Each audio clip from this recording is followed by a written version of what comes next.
बिल्कुल, देखिए जो पेंडिंग तमाम मुद्दे थे जिसमें पेंशन भी शामिल था, इसको लेकर जो कमेटी का गठन हुआ था और जिस कमेटी की बैठक अभी पिछले हफ्ते ही हुई थी, उस बैठक से जो हमें जानकारी मिली है कि जो पेंशन का मुद्दा था, खासतौर से जो 1 नवंबर 2022 से पहले जितने भी रिटायर हो चुके थे पेंशनर्स और फैमिली पेंशनर्स, उनके लिए काफी अच्छी खबर आई है। नमस्कार दोस्तों, वंदे मातरम। स्वागत है हमारे यूट्यूब चैनल में। आपको डिटेल के साथ ऑल पेंशन स्कीम के बारे में डिटेल के साथ जानकारी मिलेगी। आज की ताजा अपडेट निकलकर सामने आ रही है कि रविवार को पुरानी पेंशन स्कीम वाले की मांग करे विभिन्न राज्य के शिक्षक और अन्य कर्मचारी की भारी भीड़ दिल्ली के रामलीला ग्राउंड में जुटी। एक बार फिर पुरानी पेंशन को लेकर तहलका मच चुका है। असल में पेंशन सकना महारैली का आयोजन national movement for all pension scheme के तहत किया गया। काफी समय से पुरानी पेंशन लागू करने को लेकर मांग उठ रही है।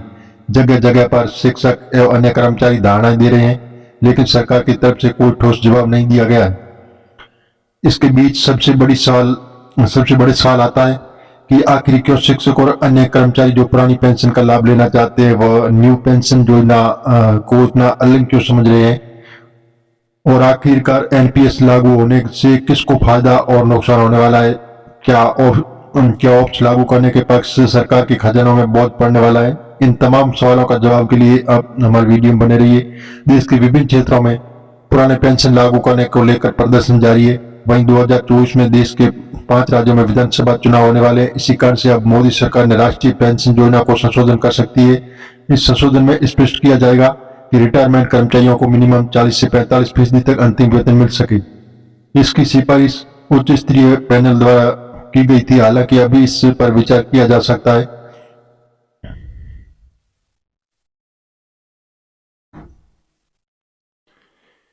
ईपीएफओ कर्मचारियों के लिए खुशखबरी, इन खाते में आएंगे 42,000 रुपये। ईपीएफओ अगर आप पीएफ कर्मचारी है तो आपके लिए अच्छी खबर है। सरकार इनके खातों में जल्दी पैसे ट्रांसफर करेगी। बढ़ती महंगाई में ये एक राहत भरी खबर साबित हो सकती है। आइए जाने पूरी डिटेल वीडियो के अंदर। तो शुरू से अंत तक बनी रही हमारी वीडियो में, आपको डिटेल के साथ जानकारी मिलेगी। जी हाँ दोस्तों, पीएफ कर्मचारियों की किस्मत चमकने जा रही है, क्योंकि केंद्र सरकार अब जल्दी ब्याज का पैसा अकाउंट में डालने जा रही है। माना जा रहा है कि सरकार किसी भी दिन ब्याज का पैसा डालने पर निर्णय ले सकती है, जो किसी बड़ी सौगात की तरह होगा। दरअसल मोदी सरकार ने कुछ महीने पहले वित्तीय साल 2022-23 के लिए 8.15% ब्याज देने का ऐलान किया था, जिसका सभी को अब अकाउंट में आने की बड़ी बेसब्री से इंतजार हो रहा है। ये राशि बढ़ती महंगाई में अंधे की लाठी साबित होगी।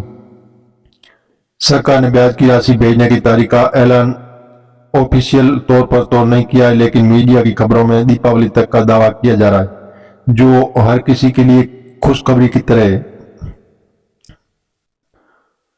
अब सभी के मन में सवाल पनप रहा है कि पीएफ कर्मचारियों के ईपीएफ खाते में कितनी रकम आएगी। वैसे 3 साल के बाद सरकार इतना ज्यादा यानी 8.15% ब्याज दे रही है, तो इसके बाद से सभी के मन में प्रश्न उठ रहा है कि कितना पैसा हमारे पास आएगा, जिससे कैलकुलेशन को हम समझने वाले हैं। दरअसल आपके पीएफ अकाउंट में अगर 5 लाख रुपए जमा है तो फिर 8.15% ब्याज के हिसाब से करीब 42,000 रुपये की राशि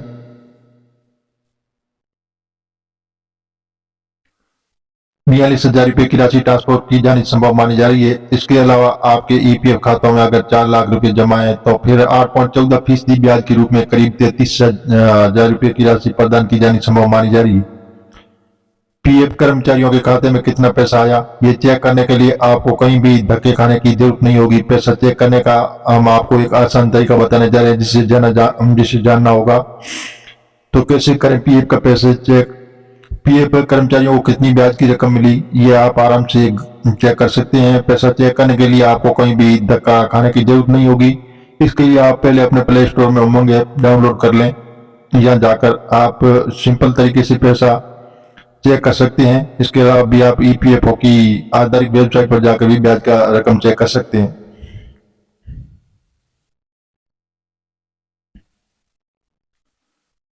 ईपीएफओ की क्या नौकरी ब्रेक होने से पीएफ का पैसा निकालने पर लगेगा टैक्स? क्या इनकम टैक्स से जुड़े नियम। ईपीएफओ देश में प्राइवेट और सरकारी नौकरी करने वाले कर्मचारियों का हर महीने पीएफ कटता है। ऐसे में किसी भी कर्मचारी की नौकरी पर ब्रेक लग जाता है और वह 5 साल से पहले जमा पैसे को निकालने पर टैक्स देना होगा या नहीं। चलिए जानते हैं इसके बारे में डिटेल। वीडियो को शुरू से अंत तक आप जरूर देखिएगा, तो आपको ईपीएस के बारे में डिटेल के साथ पूरी जानकारी मिलेगी। कर्मचारी भविष्य निधि नौकरी पेशा लोगों की कई तरह की आर्थिक मदद दिलाने के लिए सब्सक्राइबर बनाता है। पीएफ में जमा किए पैसे न सिर्फ पूरी तरह सुरक्षित रहते हैं, बल्कि कर्मचारियों को इस पर ब्याज भी अच्छा मिलता है। कुछ नियम और शर्तों का पालन कर आप जब चाहें पीएफ के खाते से अपनी रकम निकाल सकते हैं। रिटायरमेंट पर आपको पेंशन का भी लाभ मिलता है। कई बार ख्याल आता है कि क्या पीएफ के खाते में सारे लाभ तभी मिलते हैं जब हम नौकरी होते हैं। अगर नौकरी छूट जाए तो दूसरी नौकरी मिलने में समय लगे तो क्या इस गैप की वजह से पीएफ के खाते में पैसे निकालने में कोई दिक्कत तो नहीं आएगी। ईपीएफओ का नियम कहता है कि अगर आप पुराने नियोक्ता के साथ 4.5 साल तक लगातार नौकरी की तो दूसरी जॉब पकड़ने पर आप पीएफ खाते की अपनी पूरी रकम नए नियोक्ता के साथ खोले गए अकाउंट में ट्रांसफर कर सकते हैं। अगर कर्मचारी का नया पीएफ खाता खोले जाने के बाद पुराने खाते से अपने पैसों की निकासी करता है तो उसकी भी छूट इनकम टैक्स एक्ट में दी गई है और इस रकम पर किसी तरह का टैक्स नहीं चुकाना पड़ेगा। अगर कर्मचारी ने 5 साल या उससे अधिक समय तक नियोक्ता के साथ लगातार काम किया तो ऐसे पीएफ खाते में पैसे निकालने पर कोई टैक्स नहीं लगेगा। अगर कर्मचारी की खराब सेहत की वजह से नौकरी छोड़नी पड़ी या फिर नियोक्ता का बिजनेस बंद हो गया अथवा ऐसे किसी कारण से नौकरी गई जिस पर कर्मचारी का कंट्रोल नहीं है तो इन मामलों में पीएफ से पैसे निकालने पर कोई टैक्स नहीं देना पड़ेगा। अगर कर्मचारी ने नौकरी बदली और नए नियोक्ता के साथ खोले गए पीएफ खाते में पुराने खाते का पैसा ट्रांसफर करता है तो इस मामले में भी उसी कोई टैक्स नहीं देना पड़ेगा। अगर कोई भी कर्मचारी अपने पीएफ खाते के पैसा को नेशनल पेंशन सिस्टम यानी एनपीएस के खाते में ट्रांसफर करना चाहता है तो उसे कोई इनकम टैक्स नहीं चुकाना पड़ेगा। मान लीजिए कि छटनी के दौरान आपकी नौकरी चली गई, दूसरी जॉब शुरू करने में 2 महीने का समय लग गया। अब आप नए नियोक्ता के साथ और अपना पुराना पीएफ का पैसा नए खाते में ट्रांसफर करना चाहते हैं, पुराने खाते पैसे को निकालना चाहते हैं तो इनकम टैक्स लागू होगा।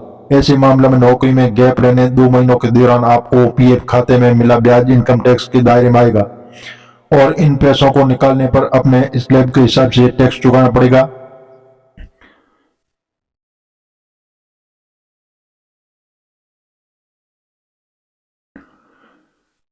पुरानी पेंशन योजना कर्मचारियों को जल्दी पुरानी पेंशन योजना का लाभ मिल सकता है।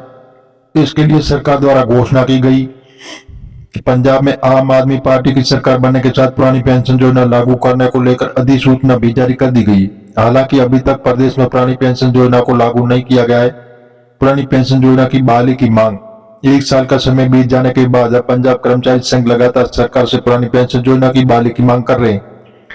दरअसल सरकार द्वारा अभी तक पंजाब में पुरानी पेंशन योजना अधिसूचना के अनुसार मानक संचालन प्रक्रिया एसओपी को जारी नहीं किया गया है। ऐसे में वर्तमान में जो लोग 1 जनवरी 2004 के बाद सेवा में शामिल हुए हैं वह राष्ट्रीय पेंशन प्रणाली के अंतर्गत आते हैं, जिसके कारण कर्मचारियों को अपनी पेंशन फंड में योगदान करने की आवश्यकता होती है। पंजाब सरकार द्वारा अधिसूचना जारी करने के 1 साल बाद भी इसका कोई एक्शन नहीं लिया गया है, जबकि पड़ोसी राज्य हिमाचल प्रदेश में कांग्रेस द्वारा सरकार बनने के तुरंत बाद ही कर्मचारियों के लिए पुरानी पेंशन योजना का बहाल कर दिया गया है। इधर पुरानी पेंशन योजना बहाली संघर्ष समिति के सदस्यों द्वारा राज्य की सरकार द्वारा पुरानी पेंशन योजना में की जा रही देरी पर निराशा व्यक्त है कि उन्होंने कहा कि पंजाब की 24 कर्मचारी संघ एवं संगत अधिसूचना जारी होने के बाद 500 कर्मचारी रिटायर हो गए, लेकिन किसी भी की पुरानी पेंशन योजना का लाभ नहीं मिला है। सरकार द्वारा सिविल सेवा नियम में सभी संशोधन किए बिना अधिसूचना जारी कर दी गई, जबकि पेंशन पॉलिसी का विवरण भी अभी तक सामने नहीं आया। ये कर्मचारी की भावनाओं के साथ खिलवाड़ है। इस बीच आम आदमी पार्टी के पंजाब यूनिट के मुख्य प्रवक्ता मालविंदर सिंह कौर ने कहा कि सरकार पुरानी पेंशन योजना लागू करने के लिए प्रतिबद्ध है। सरकार द्वारा एक समिति गठित की गई है और राजस्थान, छत्तीसगढ़ सहित हिमाचल प्रदेश में की पुरानी पेंशन योजना मॉडल का अध्ययन किया जा रहा है। जल्द ही सर्वोत्तम मॉडल को लागू किया जाएगा। इतना ही मुख्य प्रवक्ता बलविंदर सिंह कंग ने कहा कि पुरानी पेंशन योजना की बड़ी वित्तीय व्यवस्था की आवश्यकता है। पुरानी पेंशन योजना खत्म होने के बाद नई पेंशन योजना में कर्मचारी द्वारा योगदान दी गई राशि का लगभग 18,000 करोड़ रुपए का केंद्र ने वापस करने से मना कर दिया। ऐसे में सभी राज्यों में अध्ययन करने के बाद ही पुरानी पेंशन योजना लागू किया जा सकता है। उम्मीद है कि साल के अंत तक पंजाब सरकार द्वारा कर्मचारियों को पुरानी पेंशन योजना का कोई महत्वपूर्ण फैसला लिया जा सकता है। साथ ही उन्हें पुरानी पेंशन योजना का लाभ दिया जा